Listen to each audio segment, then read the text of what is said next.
Good morning, friends. It has been a minute since you've seen me in this jacket, in this driveway, getting ready to get back to the build.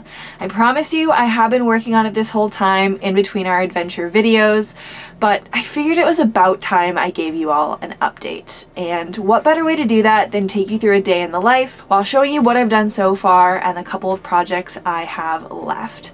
Now, this comes at a pretty pivotal time for me because I have less than 2 weeks until I'm trying to be done with this build and back on the road full time for summer.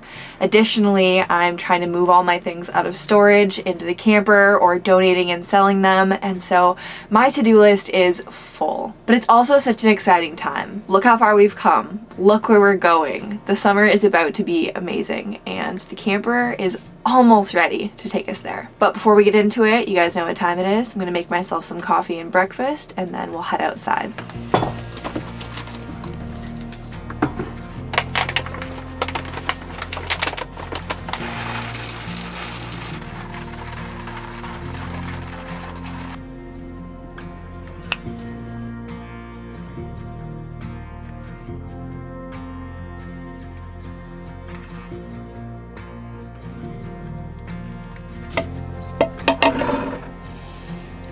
Before I go outside and start work though, let's check in on all the things that I've done since we last spoke. I added this water gauge and a monitoring float sensor in my water tank to check how much water I still have in my tank. I added this super pretty teak table, which is super handy for eating my meals and getting more work done, and as in most builds, it also swivels around, so if I really needed to, it could handle some extra work in the kitchen. This project isn't quite complete yet, but this propane line travels down all the way through my shoe cubby, all the way through here, into Tara's area, and all the way down here around the back, across my bench, past my dirty clothes, and into my propane box. The entire project is still far from done, but it is going to feed this lovely propane heater, which I'm super excited to use in colder weather.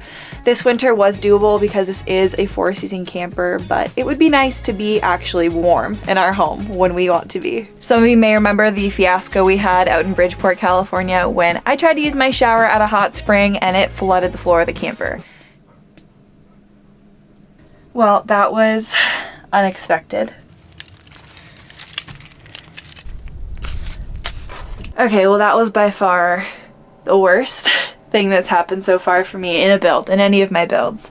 Thankfully, the flooding issue has been more than taken care of. There's no more water or moisture in my floor. It's all been drained out. And now you'll see back here, I'll do a close-up. The shower is officially capped and works perfect. Next up is the sink line. Now, I do still have a paper towel under here, but that's really just as a precaution right now. It's only been about a week since I fixed this line, so I want to make sure that it stays fixed. But essentially, every time I turned on my sink, the hot line, which wasn't connected to a hot water heater, so it was just plugged, had little bits of water spurting out from the braided hose.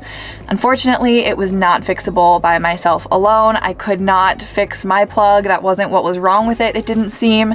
And so I just ended up replacing the entire faucet. I did get the same one because I've used it in all of my builds and I love it. And thankfully, so far, this one with a new plug does not have any issues, which means I can use my sink without issue.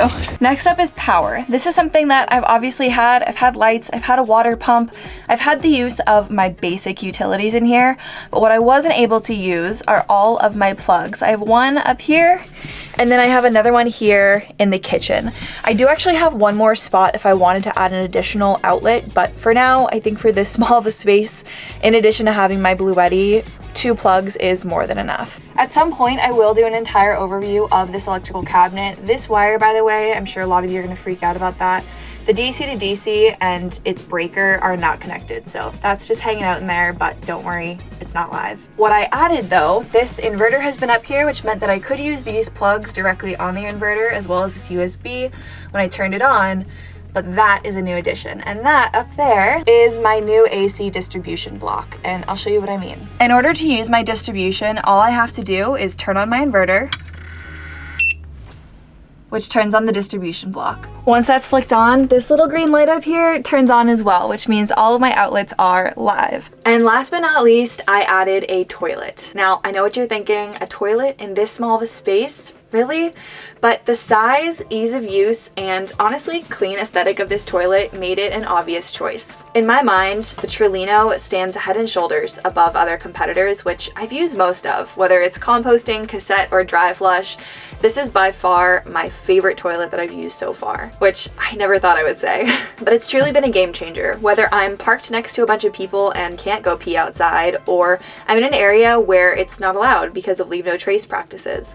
This is a great option to have on hand, and honestly, I now find myself using this even in non-emergency situations. Not only is it handy to have, super convenient, and looks decent in this space, but it's also really easy to use. Because it's a separating toilet, it means that I can usually go number one for at least a day or two. I drink a lot of water before having to dump it, and the back big business portion usually lasts me about a week.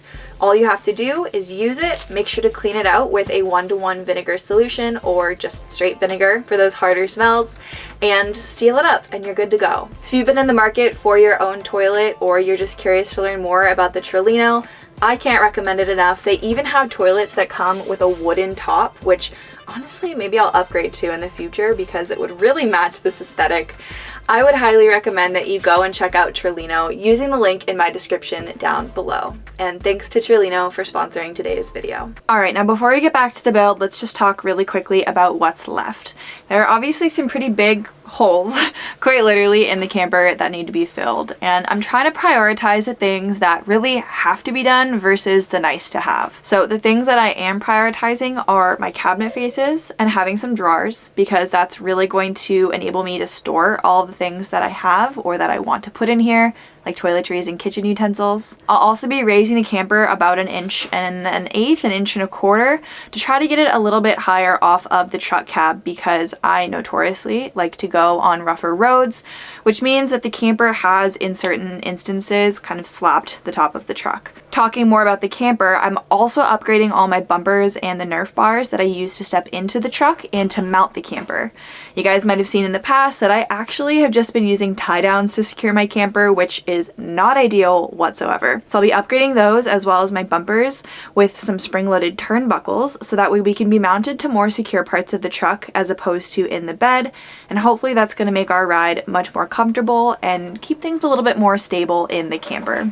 Additionally, I mentioned I need to vent my propane heater. That is definitely a priority, but it's not a have to have, simply because we are going into summer and I don't necessarily need my heater right now.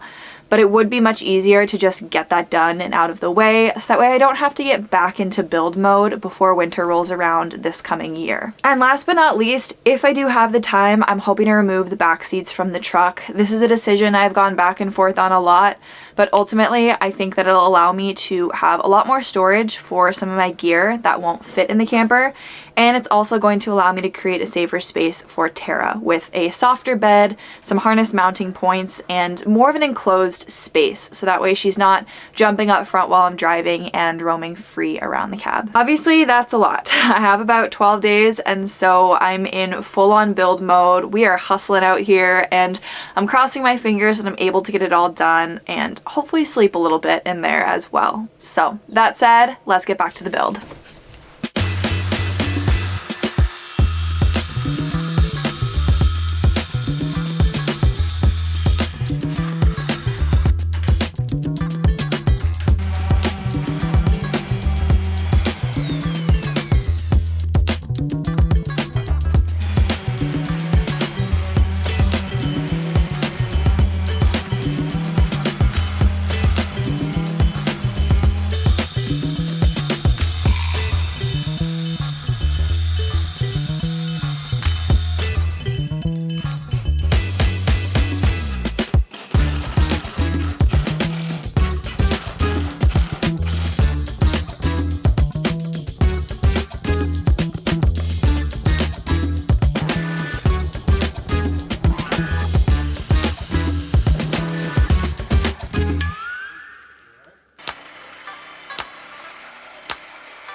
right, now that the camper is secured with my new Torque Lift Fast Guns, I am gonna go ahead and take it for a test drive.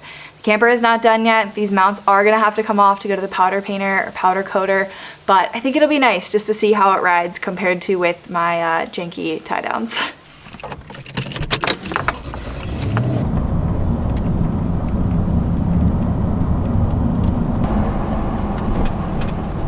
So what do you think? How's it ride? A lot better than it did before. Well, the camper is super stable compared to how it was with the tie downs. No surprise. There's a little bit of a squeak that I want to attend to maybe at some point in the future, but I think we're going to be all good in the next couple of days to remove all of the mounts once I don't have to drive for a while, get them powder coated before mounting them for one final time on the truck. And I'd call that a success.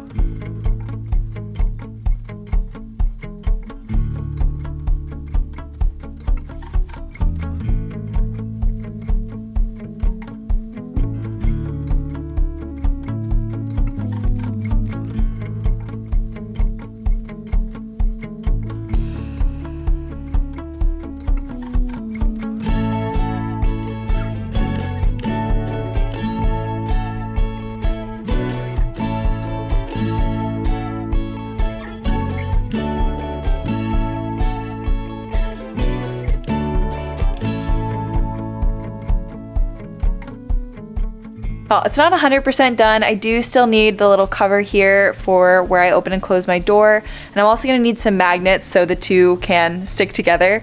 But otherwise, it is nearly finished. The medicine cabinet is in, the truck is mounted, and I would call today a pretty successful day. These things are really going to make a big difference in the quality of life I feel like we can live on the road. Not only being able to store our stuff, but also keeping bugs out and the breeze fresh during the summer as we head into our time back on the road. Which, speaking of, this is probably one of the last build videos you guys will see until I do a tour. So I hope that you enjoyed today, getting a sneak peek at what's to come, and I'll see you guys next Sunday.